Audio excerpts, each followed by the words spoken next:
reino Fungi possui milhares de espécies e são fungos de grande importância na vida humana, devido à amplitude de benefícios e funções que acarretam, como na área alimentícia, farmacêutica, automobilística e etc. O primeiro passo para a utilização de fungos na produção de medicamentos foi dado através da descoberta acidental do gênero do fungo, posteriormente chamado de Penicillium notatum, por Alexander Fleming, em 1928. Anos depois, a penicilina foi transformada em medicamento antibiótico.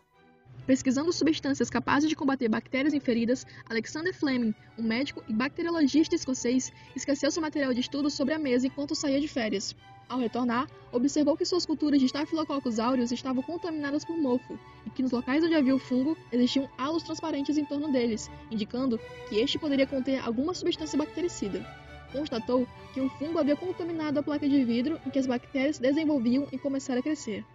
Fleming descobriu que ele pertencia ao gênero Penicillium e que ele é capaz de eliminar diferentes bactérias, como os estafilococos culpados pela manifestação de diversas doenças. Ronald Hare, colega de trabalho de Fleming, tentou sem êxito redescobrir a penicilina, em condições semelhantes. No entanto, a descoberta da penicilina só foi possível devido a uma série de coincidências. Entre elas, o fungo que contaminou a placa é um dos 3 melhores produtores de penicilina, dentre todas as espécies do gênero Penicillium. O fungo contaminante teria vindo pela escada do andar inferior, onde se realizavam pesquisas sobre fungos. Em pleno verão, ocorreu uma inesperada onda de frio em Londres, o que proporcionou a temperatura ideal para o crescimento lento da cultura, ou seja, fungos e estrafilococos, condição necessária para evidenciar a desintegração bacteriana. Apenas com a Segunda Guerra Mundial, 2 cientistas, Howard Florey e Ernest Chain, prosseguiram com pesquisas e conseguiram produzir a penicilina em escala industrial, dando início à era dos antibióticos. Em 1945, Fleming, Florey e Chain receberam o Prêmio Nobel de Medicina. Acreditava-se que com os antibióticos seria o término de doenças ocasionadas por infecções bacterianas, porém, descobriu-se que existiam bactérias que se tornam resistentes aos antibióticos, tornando sua ação ineficaz. A ciclosporinas é um medicamento de origem fúngica que foi descoberta por volta dos anos de 1970, por volta da década de 70, e ela, a partir do seu surgimento, passou a ser muito utilizada em pacientes com órgãos transplantados devido às suas propriedades imunossupressoras. A ciclosporina é um peptídeo derivado do fungo Tolypocladium inflantum encontrado nos solos. O mecanismo de ação dela, ela age por meio da imunossupressão, que ocorre devido ao fato do medicamento inibir os linfócitos T. Ela pode ser encontrada comercialmente com o nome de Sandimon, ou o nome genérico seria Sandimon neuralol sigmaspore.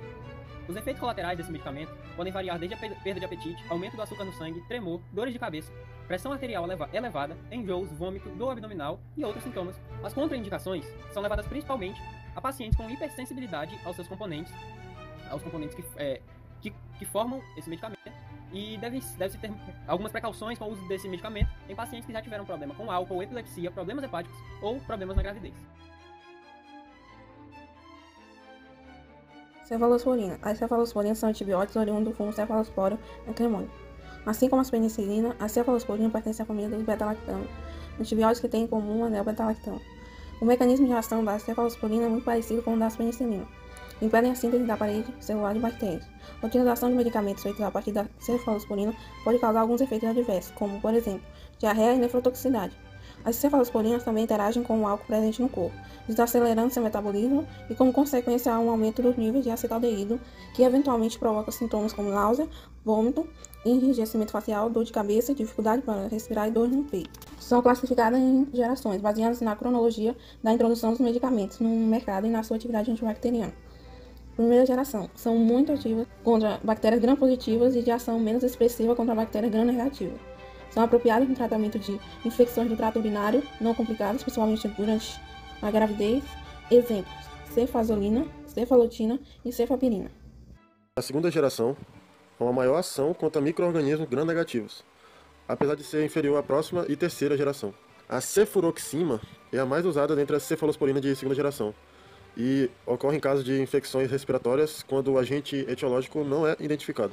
Na terceira geração, há uma maior potência contra bacilos gram-negativos facultativos e são eficientes contra a família Enterobacteriaceae, como cepas de beta-lactamase. A cefalosporina de terceira geração é usada contra infecções de feridas cirúrgicas, pneumonia e infecções urinárias graves. Na 4ª e última geração, ocorre uma conservação da atividade contra gram-negativos, como é o caso da atividade anti-pseudomonas. Além de ação contra bactérias gram-negativas, também há ação contra cocos gram-positivos. As cefalosporinas de quarta geração são usadas geralmente em casos de pneumonia hospitalar, casos graves de infecção urinária e meningites por bacilos gram-negativos.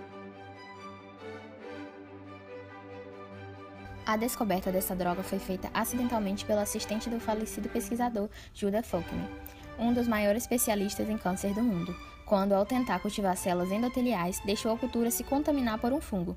O bolor formado impediu o crescimento dos pequenos vasos capilares. Após análise, o bolor foi identificado como o fungo Aspergillus fumigatus fresenius. Percebendo o efeito do fungo sobre as células, o pesquisador isolou a droga batizada de lodamina. Porém, seus efeitos colaterais eram graves, como também não permaneciam muito tempo no organismo. O problema da droga foi resolvido com a ajuda da nanotecnologia, que permitiu manipular com precisão as características da molécula. Assim, os pesquisadores conseguiram recriar a substância, deixando-a mais resistente. Com isto, os efeitos colaterais se tornaram quase nulos e seu tempo de permanência no organismo aumentou consideravelmente. Após o remanejamento da molécula em testes, a droga conseguiu chegar às células cancerígenas e inibir a formação de capilares, fazendo com que elas morressem. A lodamina ainda está em fase de testes pré-clínicos, feitos em animais. Os resultados obtidos são promissores, tornando-a uma promessa para o tratamento de câncer. Falando agora um pouco sobre a ergotamina. Sabemos que o esporão de centeio é um fungo parasita que ataca centeio e do qual se extraem vários alcaloides e substâncias de uso medicinal. É também conhecido por ser um alucinógeno e utilizado para fabricar a droga LSD. Uma pessoa que ingere esse fungo pode desenvolver uma doença atualmente denominada de ergotismo. Um dos alcaloides que esse fungo produz é a ergotamina, que é um medicamento utilizado contra enxaquecas e complicações oriundas de aborto. A ergotamina é um potente vasoconstritor, mas pode produzir a vasodilatação, dependendo do grau de resistência dos vasos sanguíneos. Muito obrigada por assistir nossa apresentação. O grupo é composto por Alessandro da Silva, Amanda Thaís, Daniel Fernandes, Laura Ribeiro, Pedro Pereira e Selvani Melo. Um bom fim de semestre.